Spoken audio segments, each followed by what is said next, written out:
Le président français Emmanuel Macron a passé la nuit sur l'île de Mayotte. Il veut montrer qu'il se préoccupe réellement du sort des habitants. Mais on ne peut pas dire qu'il soit bien accueilli. Il doit faire face à l'impatience, à la colère des Mahorais qui ont pour la plupart tout perdu lors du passage du cyclone Chido. Pascal Bustamante avec Maxime Depré. 6 jours après le passage du cyclone Chido, Emmanuel Macron arrive sur l'île pour s'informer de la situation de visu. La population se presse autour de lui, l'accueil est respectueux, mais l'urgence se fait sentir pour beaucoup.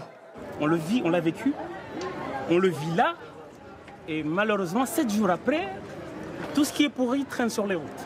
Ça veut dire qu'on va être dans la maladie, dans la faim, et même de l'eau. 7 jours après, on n'est pas capable de donner de l'eau à la population.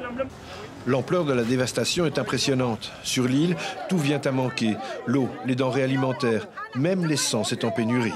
Il y a une seule station essence qui fonctionne. Sur 4 pompes, il n'y a que 2 pompes, ça fonctionne. C'est vraiment la galère. On ne voit pas qu'est-ce qui se passe, comment on peut vivre ça, parce que c'est vraiment très dur.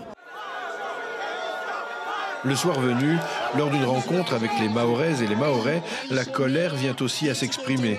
Le président tente le dialogue. C'est insupportable ce que vous vivez depuis 6 jours. La peur, le cyclone, je suis pour rien pour le cyclone. Vous pouvez me le reprocher, c'est pas moi. Mayotte est confrontée à l'urgence. Du matériel et des denrées alimentaires vont arriver sous peu, par avion et par bateau. Le président a aussi défini les priorités. J'ai demandé qu'il y ait des missions qui soient lancées, dès demain on va les multiplier, pour aller au-devant des populations qui sont dans ces bidonvilles, dans ces bangas, pour regarder si elles sont blessées, s'il y a des gens en situation de grande détresse, pour apporter là aussi l'eau et l'alimentation, parce qu'il faut qu'il y en ait aussi dans ces endroits. C'est notre devoir. Le cyclone a fait officiellement 31 morts et 2500 blessés, mais le bilan de l'aveu du président pourrait être beaucoup plus lourd. Ce matin, Emmanuel Macron a présidé une réunion de crise par visioconférence.